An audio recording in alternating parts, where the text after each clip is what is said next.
Hello, everyone, and welcome back to Spiritual Context for Worldly Chaos. This is the follow-up interview that Jessica and I did with Gemma Gallucci, and it's really fun. We get into astrology, we get into how to read tarot, what mindset you want to be in, what mindset Gemma's in, and how she really likes to give tarot readings, and more conversations on spirituality. If you enjoy astrology and you haven't signed up to my Substack yet, you might want to, because I release every Sunday a newsletter that's called This Week in the Sky. And I take a look at the upcoming transits, retrogrades, eclipses, full moons, and more. And I also give a little mini tarot reading for each zodiac sign. But now, without further ado, let's listen to the follow-up interview with Gemma Gallucci.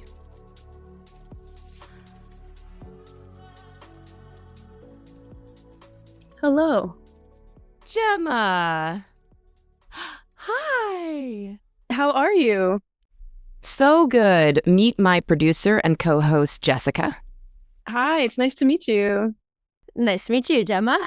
How are you doing?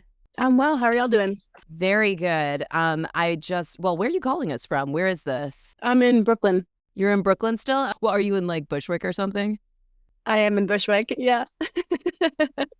Okay, cool. Amazing. So I know it's been a really long time since we talked, and we mainly talked about the Romney family that you grew up with, but I'm not really interested in that as much this interview because we talked about it at length. Mm-hmm. But is there anything that you've been up to since 2022, 2023 when it comes to tarot or mysticism or spirituality? Yeah. I kind of just, what's the word I'm looking for? I kind of just like let the river flow. And since then, I've felt a lot less stress about the need to monetize tarot, and through that have been doing so many more readings that are monetized.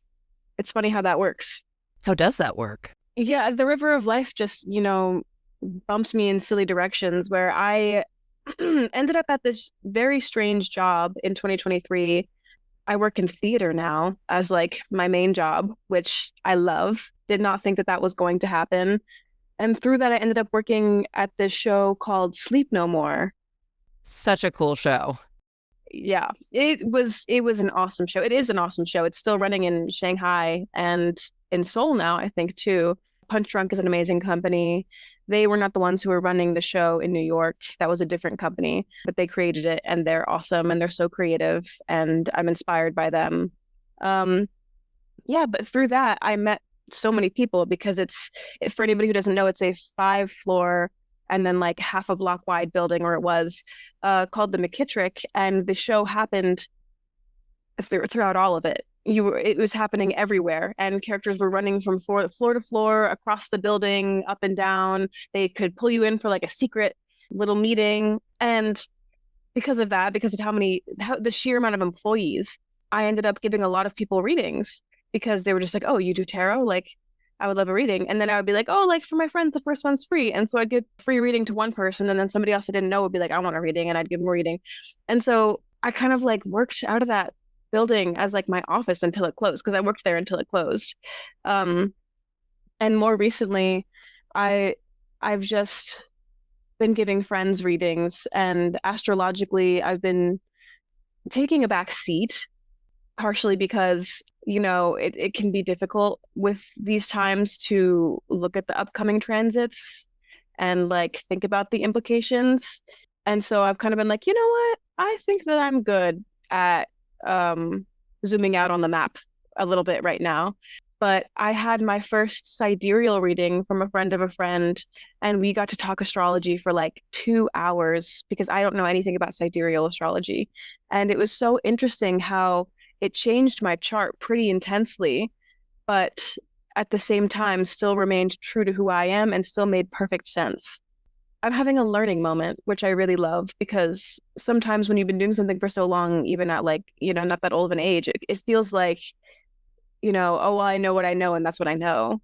No, there's always more. And I think that that's my favorite thing about mysticism, tarot, astrology, is that there's always more to learn, and there's always different perspectives to look at it from. And I just love that so much. And so, yeah, I was doing a lot of readings at the McKittrick.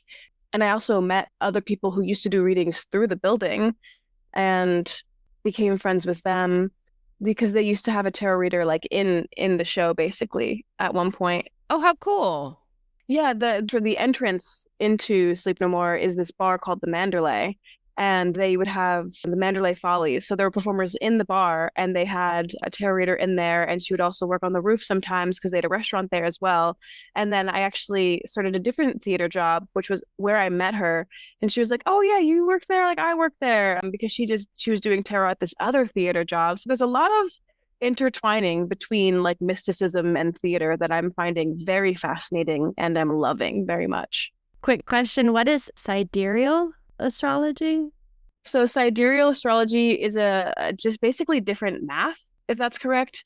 There are different types of astrology. So I tend to use whole sign, which splits up the chart in a different way than sidereal or tropical or Placidus would. Oh. So it's just like all of the different types of astrology. Yeah, whole sign is about the house systems, though. Yes.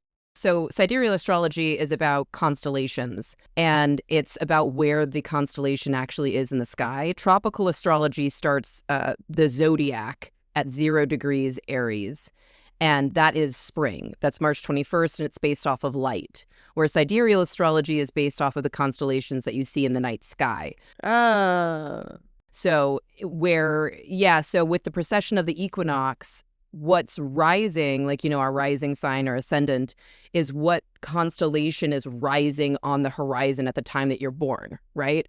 After 4,000 years of astrology, that constellation has shifted because we are on a wobble. So sidereal astrology is the original astrology. It's just simply constellations. Vedic astrology is where they decided to keep that effect of constellations moving in the sky. Like now, what is it? Mars is in Aquarius. So in Vedic astrology, it would be in Capricorn right now. But sidereal astrology will oftentimes keep the zodiac, but they use the constellations. So a lot of times they'll take it so that it's not, all the constellations are a different degree apart. So like Sagittarius is like 45 degrees to Virgo is 105 degrees, right? So each planet has a different amount of time it spends in there. Sidereal astrology still cuts it up into 30 degrees, I believe, but it's shifted. So it's a very complicated thing. It's just a changing of where you're positioning the planets in the belt. Okay. Sorry for the side quest, but even though the structure has changed or the math has changed, is the data still dataing? Do you still get the same information? Yes. The transits and things that we're looking at, does it still kind of mean the same influence cosmically? Well, okay, sorry, I'll explain this really quick. Yeah, so sidereal astrology does allow for the planets to move. Vedic astrology does not. So Vedic astrology doesn't really look at transits. Sidereal astrology does look at transits. Oh, okay. Your signs are different in sidereal astrology because it recognizes that it's coming from a constellation and that constellation has moved in the sky. So you would definitely be a Capricorn, Jessica. You're an Aquarius, but you would definitely be a Capricorn in sidereal astrology. And it would feel like you're getting a whole new map from the sky. Huh. So yeah, tell us, Gemma, like what is your tropical star sign first? So I'm a Pisces. And so then are you an Aquarius then in sidereal astrology, or did you not make it back into Aquarius? No, my rising changed, which was the big shift for me in mindset because I'm a Capricorn rising. I'm in tropical, I'm a Pisces sun and moon and a Capricorn rising. And then in sidereal, I became a Sagittarius rising. Whoa. Yeah. Mm-hmm. Okay. And that threw me. That absolutely threw me. And I was very much like, I was on guard at first. I was like, I don't like this. I don't like what you're saying. It's so true. But then after I heard them out, it made a lot of sense. Like it still felt true to me, even though it was clearly different. And I think I had that reaction because my father is like a quadruple Sagittarius. Too close to home. Exactly. I love him very dearly, but it's not the apple in the tree situation that I would love, you know? Yeah, it was super eye-opening. I didn't become an Aquarius, but I stayed a Pisces, but it changed my rising sign, and I think it did change my moon sign to Aquarius, which threw me. Okay, that makes sense. Yeah. Yeah, it was a lot to take in.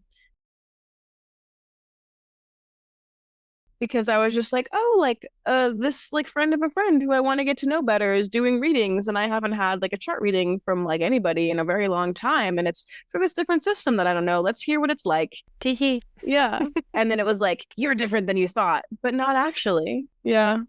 Well, also being a Sagittarius rising, it would square your Pisces moon or your Pisces sun now, whereas before it was sextiling your Pisces sun. So did that kind of bring anything up for you? When the sun is sextile your ascendant, who you are, what you're becoming in this lifetime can feel helpful to how you express yourself or how people see you. But when the sun is now square your rising sign, that's more like, okay, who I am is actually in conflict with how people see me. Who I am, I can't maybe be as authentic as I want to be, or I can't become who I'm trying to become without kind of a fight in a way of how people see me. Did that come to light at all for you? What's really interesting about that specifically is both feel very true. I am often told by people that I come across as extremely intimidating, and entirely put together, which I always, attributed to my Capricorn rising because I am just simply walking around the planet doing what I have to and want to and need to do. I don't think of myself as intimidating. And then once those people get to know me, the reason they feel comfortable telling me that is because they do not feel that way at all. I had a friend, and I think, yeah, in college, who had said that when they met me, they thought that I was like this scary, wise sage of a person. And then they met me and we became friends, and they saw me they decided to call me a cosmic baby, which is very different. That's very Sagittarian and Piscean. Exactly. And do you feel like knowing that now has helped you maybe open up to mysticism more, or do you feel like it was just more doubling down on something that you've always been interested in? I think it was more of a doubling down. Yeah, because the way in which it felt like both were true at once is because people tell me that I come across as so intimidating, but it doesn't really stop me from having like a pretty lively social life within friendships and acquaintances, but also within like workplace situations. Like I don't really have that much of an issue until I really have an issue. And that's why it both feel so true, is that there's like some people who like really do not mess with my vibe, and then like a very wide array of people who are like good vibes like this. And so it can be very confusing and very disorienting to experience both at once. Yeah, and now you're an Aquarian moon, or at least with sidereal astrology. So that's got to feel like maybe a little alien, or like you feel like this is kind of bringing in the quality of me that maybe I have been masking, or how I've felt like I have to fit in. Because also sometimes what I've noticed when I do astrology readings is, for a sun squaring ascendant especially, people will tell you things in order to control the situation or in order to control the narrative. Because calling you intimidating is first giving you kind of a jarring look at yourself that you may not see yourself as. But at the same time, it's telling you, oh, but I want you to know that this is how I'm first experiencing you, so that you come at me differently. I want to make sure that you come and talk to me in a way that feels comfortable for me, right? So maybe this is also kind of adding to the I don't know why people call me intimidating. That's an offset of how I see myself and how people see me.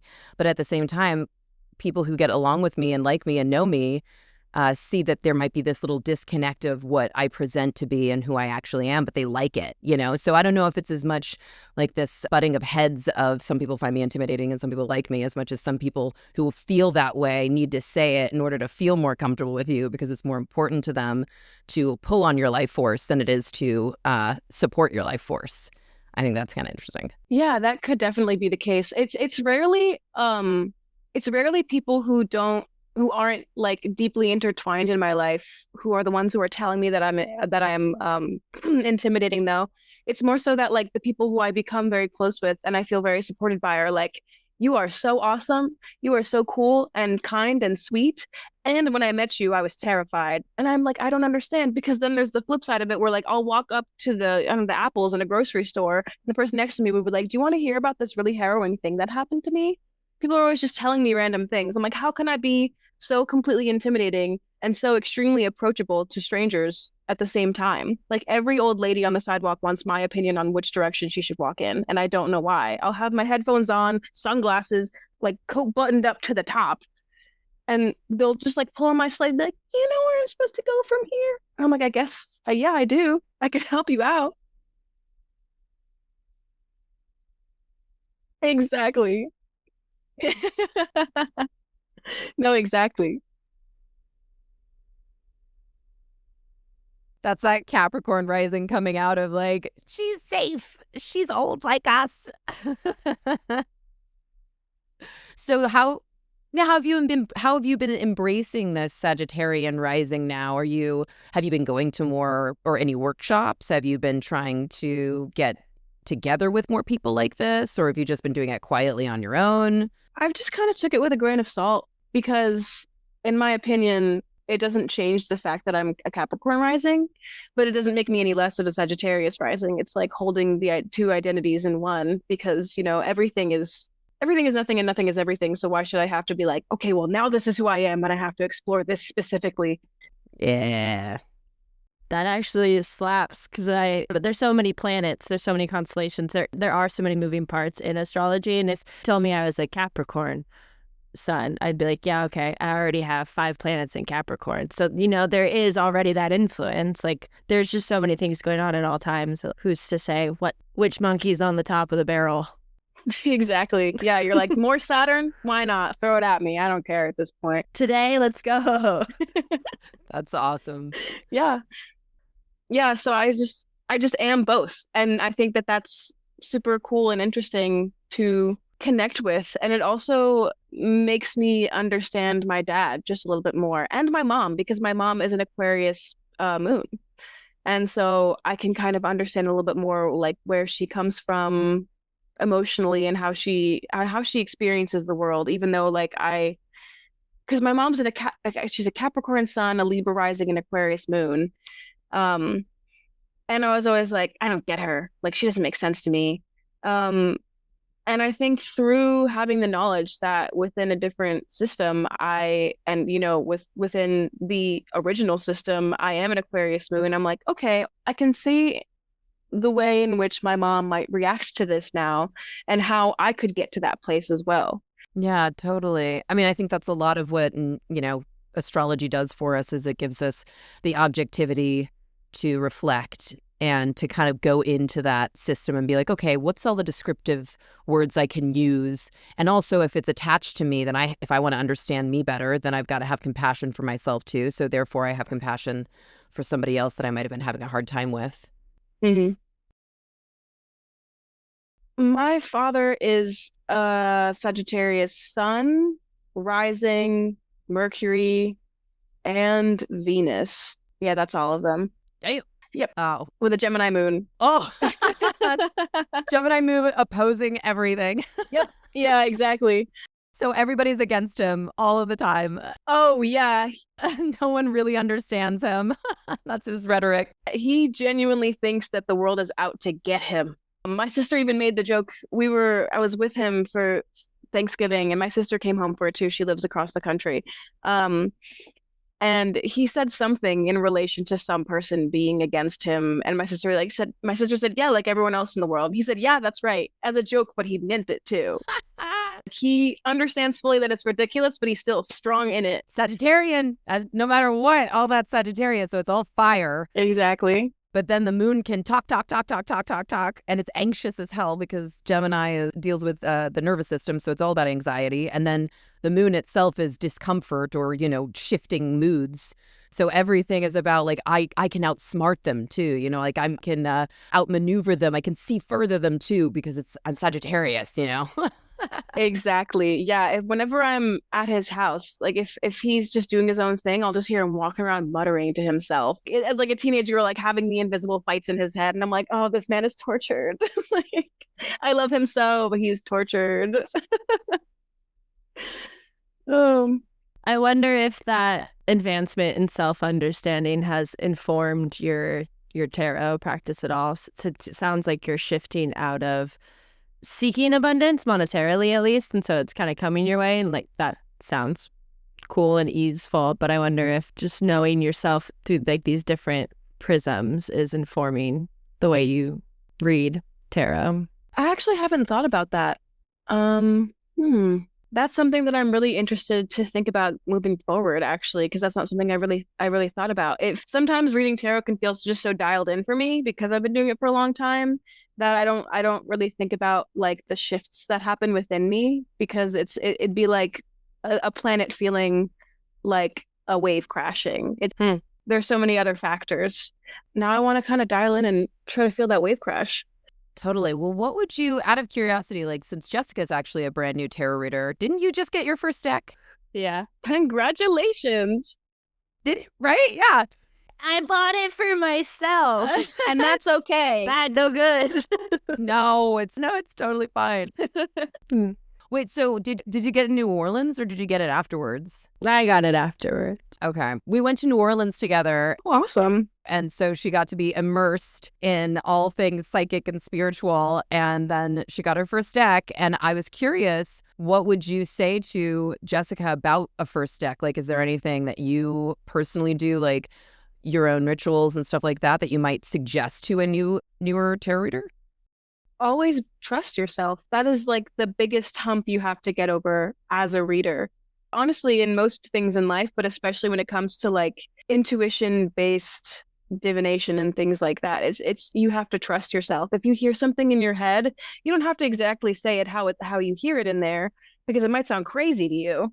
But if you can even at least just say, "Hey, I'm having this thought and it feels kind of counterintuitive, especially to what we were just talking about within this reading, but I'd like to share it and we can talk about it and see where it goes from there."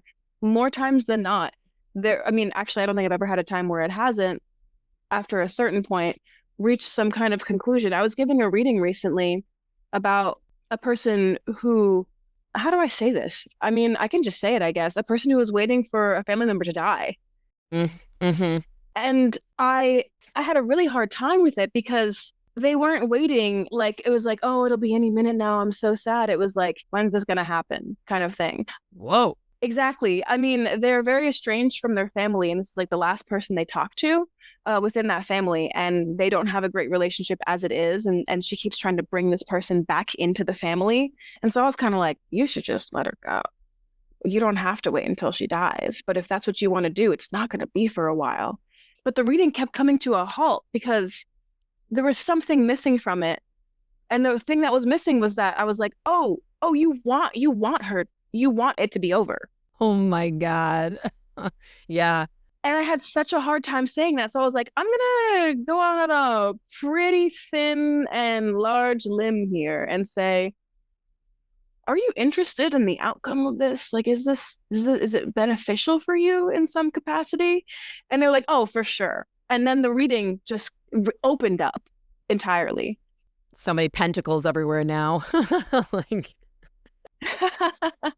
yeah, so if you ever have a situation in which you are giving a reading, whether it's just a 3-card spread or something more elaborate, whatever it is that you decide is most comfortable for you, say the crazy thing. You know, that's my take. And if it doesn't work out well, that's fine. Who cares? What if they're saying the crazy thing? A girlfriend and I do tarot when we're kiki hanging out, and this local elder, he asked me to read for him. I said, like, I'll do it, but I don't know what I'm doing, but we'll do this together. And I did it. And he is kooky. He's just brain's gone wide. Mm-hmm. I don't know what's this and what's that, but I found it really difficult, like, to, because I was kind of like, okay, we're learning together. But he had a lot of ideas on what they meant. I forget what I pulled for him, but it was just so difficult to kind of get him to stop. Not that I really tried, but it was really confusing. He was really not incoherent, but just rambling and like expanding upon the 3 cards we pulled. It was a very simple pull because it was a very full bar. Yeah, and I found myself sort of at odds or at a loss with that scenario. I know in your first interview with Vanessa, you talked about being mindful of what you say, like what you said, and if it sounds crazy in your head, maybe reword it, and like being mindful of how you say things to people you're reading for. Like, what do you do if they're just difficult?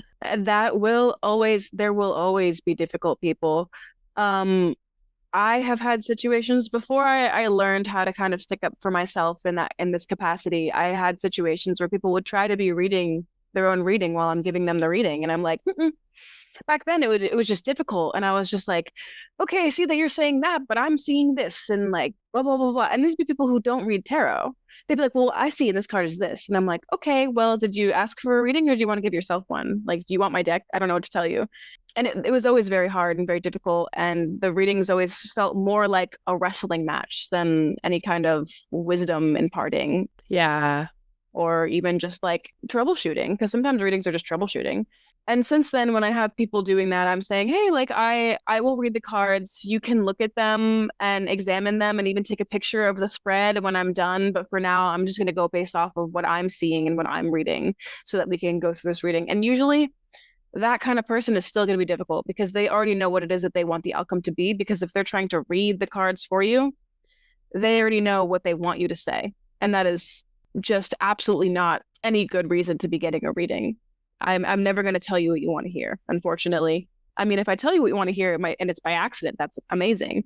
But for someone who's kind of like world out wide brain, I would say just let it happen until it's done happening. And if it just keeps going and going and going, you can be like, okay, this was so much fun. Thank you for this. I'm so happy to be learning and giving more people readings. I will see you later. Because I had a person once who could not accept that I wasn't giving them a reading based off of the thing that they wanted a reading on, and kept trying to be like, but what about this? What is this about? What is this about? What is this? How does this relate to that? And I'm like, well, it doesn't, because this is not what the reading's about, unfortunately.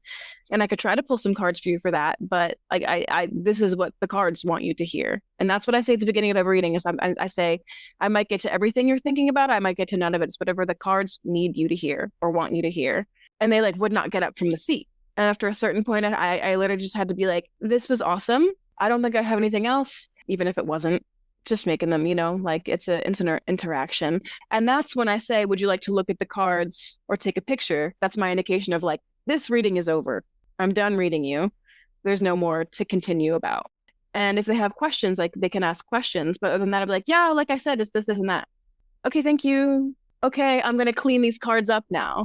Respect. I'm going to clean the cards up. And that's like, okay, why are you still sitting here unless we're having a conversation? You know what I mean? Absolutely. What would you tell a new reader about how to read for themselves? Because I think that when you get a deck of cards, there's two things you want to do.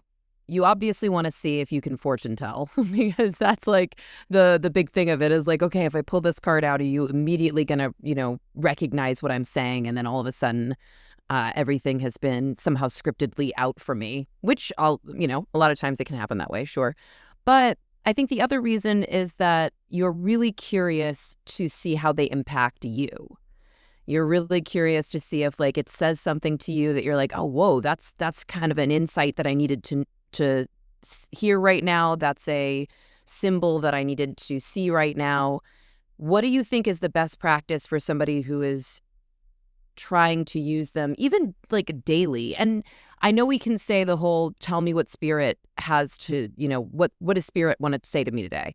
But is there any other way, like through symbolism or like really looking at your card or meditating or, any even more like, I want to say connective way? Something that you can really feel like you're connecting to spirit or you're connecting to something rather than like just fortune telling it? Yeah, I think that while it's a long process, it's not really any kind of silver bullet advice. I'd say like start creating your own, I want to say bibliography. I don't know if that's the correct word, but that's the word that comes to my mind, where like when you look at a certain suit or a certain number or a certain piece of imagery within a specific card, that can indicate to you something specific, And in that way, you can create almost like an inside language with your cards. Yeah, you'll connect to your cards and it'll allow you to be more objective about what it is that you're seeing, because I personally think that it can be very difficult to read yourself, especially if you are in any kind of stressful moment, because you're going to have outcomes that you'd prefer and you're going to have things that you don't want to see. But when you get something like the Ten of Swords, you're kind of just like, okay, that's not really something that I can shift my perspective on, you know? That kind of just is what it is.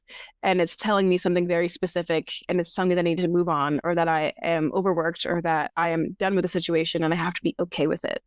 And so to build up that bibliography, not only like with yourself, build up the bibliography with yourself will help you to then read other people, because if they're going through things that you've gone through, then that can then be applied to other people as well. Yeah, and vice versa. If somebody's gone through something that you are now going through and you gave them a reading about it, that sometimes my deck will give me cards that I've given to other people that I remember, to be like, look at this. It's now your problem. You're dealing with this now too. Now remember the advice you gave them, give it to yourself. I feel like that's the Eight of Swords for most people, because it's so like well, actually, one thing I learned about the Eight of Swords that was really good was it made me more empathetic towards this card, because I think it's the one where we feel like, oh, I know that you aren't getting, you're being a victim. It's the one where she's tied up and she has blindfold, and she has her hands behind her back, and there's 8 swords around her, at least on the Rider-Waite or near her. And what I realized was every time that card would go reversed, yes, the person would see themselves as being able to get out of this circumstance, but it wasn't without its own pain, you know? So yeah, maybe you're allowing a situation to go longer than it should because you're telling yourself you can't get out of it, but then you also might cut your hands while you're trying to get this, this bind off of you in order to get out of it, you know? So it's like, I'm going to have to go through some pain, and I'm going to have to go through a lot of truth and honesty in order to remove myself from the situation. That's what I think of as like a card that you're like, I know what this one means. I've seen it come up for other people, and I know that this is what it's been every time it's come up for me. And so I feel more confident about what I'm saying to you, because what it also does is it says that tarot isn't the magic, you are. Tarot isn't the wise one, you are. Tarot hasn't had a human experience, hasn't had a life, hasn't had to say I was wrong or achieve something when it seemed impossible, you did. So it gives you the spark and the inspiration to build that script to communicate to someone, but it does innately need you to feel powerful. And like you said, to begin with, is believe yourself. Even if you get it wrong a lot of the time, it's that buildup of intuition over time that makes you trust yourself more and makes you trust your own wisdom more and differentiates you from another reader. If, say, like Jessica wanted to differentiate herself or wanted to do it for herself, she would have a way of doing it that maybe I wouldn't or you wouldn't. Like, I would go to Jessica for reasons that I wouldn't go to somebody else, because this is the part of her life that she's reading from that she feels really wise in. Exactly. I definitely agree.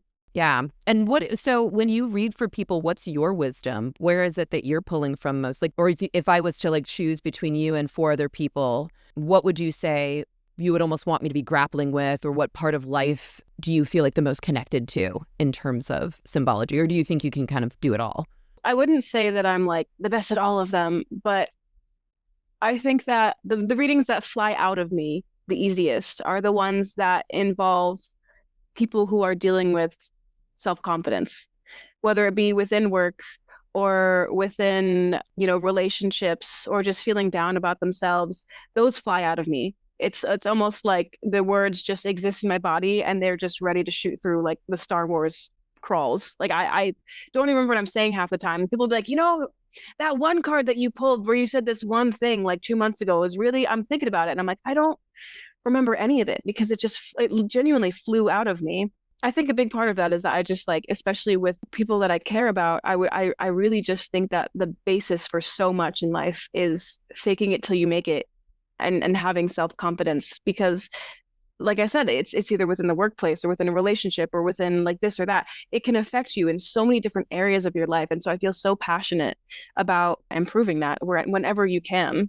And it just is better for humanity anyways, like if you have everybody is scrambling for somebody to tell them something about love, something about, anything for like kind of a morsel of feeling comfort or safety or aliveness, sometimes we really need that jolt of wisdom that comes from self-confidence. And I think that also seeing people like us, and maybe Jessica would agree, it just gives that pressure of, I want you to be happy. I want to see you have everything you want. And so I've already got to grapple with the fact that you might not. And so if I don't come to this reading with my own desire for you to walk away in a way that I want you to feel, like if you know that you want this person to walk away feeling more confident or more resolved or more grounded, then that's probably what's going to happen. And regardless if that person was coming to you to be like, tell me about fate, you're like, well, hey, buddy, you're a part of it. Like. Yeah, exactly. I wouldn't say that I'm the type to be like, like you're like this super awesome person and like you're a piece of the stardust and everybody else is, and that's amazing. It's more for me, it's more like you are awesome. So why don't you just like show up in that way and let other people deal with it? Nice. Actually, I feel like that's a way that people really need to hear it too. They're so used to either the real healing one or the witchy one. And you're like, listen, I am a human. I have to get through my life every day, just like you. And you may need these specific words. This person may need these specific words. I need these specific words. But if we get you more infused with your own life force, you're going to start seeing changes that are going to take you forever without that. Do you feel like that's what, since we saw each other last, that's kind of what happened to you when you started moving into theater, is like your life force started increasing and your own confidence started increasing, and that's why we're here now? Yeah, I think that around the time that we had our first meeting, I had just like a life explosion. I don't remember what month it was that we had talked, but I was not so far removed from a completely different life that I had just been living, that had completely exploded. And I had felt like I had no idea. I had no basis for reality anymore. Basically, that's how like I had a new place that I was living. I did not speak to any of the friends that I had anymore. I had broken up with a partner. It was a complete alchemization of my life, if that's the correct term or way to use that word. Alchemizing right. of my life. Yeah, it was integration. Yeah, totally. Exactly. Because I gave myself, and this was definitely before we had talked, but I had given myself a week that I had called my composting week, where I just kind of like laid there and I was like, I don't know anything anymore. I don't know what's going on. I don't know what tomorrow is going to look like. I have no idea what 1 year from now is going to look like. And I did that for a week. And then I said, okay, the week is over and now I have to actually exist within the world. I have to live my life. And since then, my life has exploded in 10 million different ways that I could have never even possibly considered. And my life is leaps and bounds better than it was because I was clinging to this version of reality that didn't exist for me anymore. And that wasn't good for me anymore, ultimately. And so I think that's a big part of the reason that I care so much about giving self-confidence readings.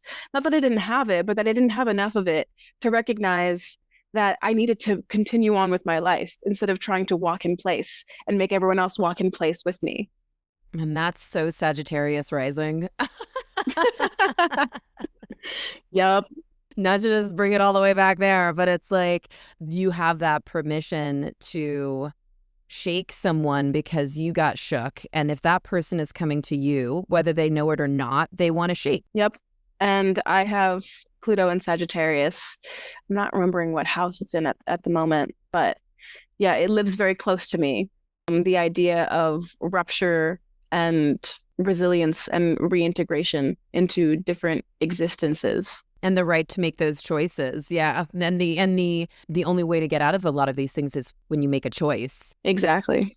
So if you're frozen in time and you're frozen in place, you can feel far more traumatized than if you just made a choice, even if it's a complete mistake, even if it's, okay, well, now I have to take 4 steps back. Like you at least you're able to orient yourself. Exactly. Yeah. And my literally everything about my life is almost unrecognizable, except for like, people recognize me. I look the same, Actually, sort of, for the most part, as a human being. Yeah, you had a different haircut. You had a different, like, you feel more calmer and you're more calm in your body than when we first met.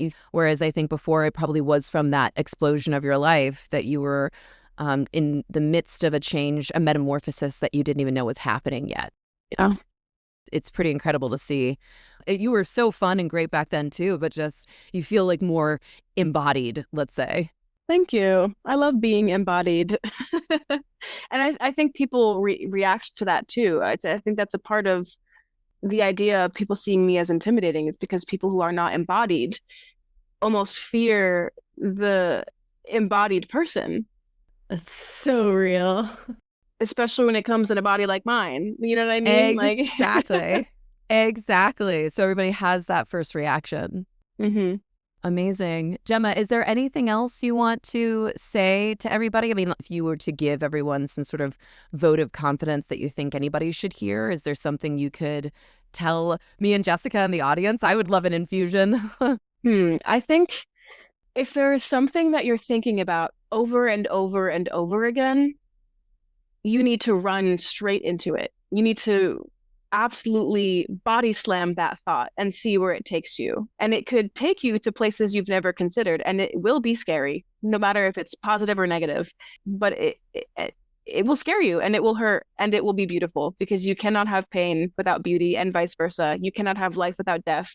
You need to run towards the things that are just completely overtaking your mind, because if you don't, they will sit there in your brain for the rest of your life, just taking up space and collecting dust. And your life force will suffer, and you will be constantly distracted, and you will be wondering what it is that is making you feel a tiny bit dead inside. Exactly. Yeah, I have one person that I've been giving readings to for 3 or 4 years now. I think it's been 4 years now, and it's been the same reading every time, every single time. And they're finally getting it. Okay. And I told them, I said, this is going to be the same reading until you actually do something about it. So are you going to do something about it, or am I going to give you another reading in a year? It's going to be the same thing. They'd be like, no, I'm going to do it. And they wouldn't do it. And it'd be the same reading. They'd be like, I know what this reading is going to be. And I'm like, okay, then why are you paying me? At this point, you're wasting money. And my time. Exactly. Give me something juicier, okay? Mm-hmm. Like, actually have changed. Right? And so the person's finally doing it, though. And I'm so proud of them. And so I'm very interested to see what a next reading would be like with that person, because I've never had a different reading with them. And I think that's also super interesting. Yeah, run into it. Doesn't matter how long it takes. Just try. That's so cool. I love that too. Right? I love that too, coming from a tarot reader, because you're like, yo, on the other side of this, we're all like, come on, like we're over it. Exactly. Amazing. Thank you so much, Gemma, for hanging out with me again and talking to me again, me and Jessica. Thank you. And thank you for giving Jessica a bit of advice about tarot reading, because I know it can be like a little daunting to express that. It's been a delight. Awesome. Thanks.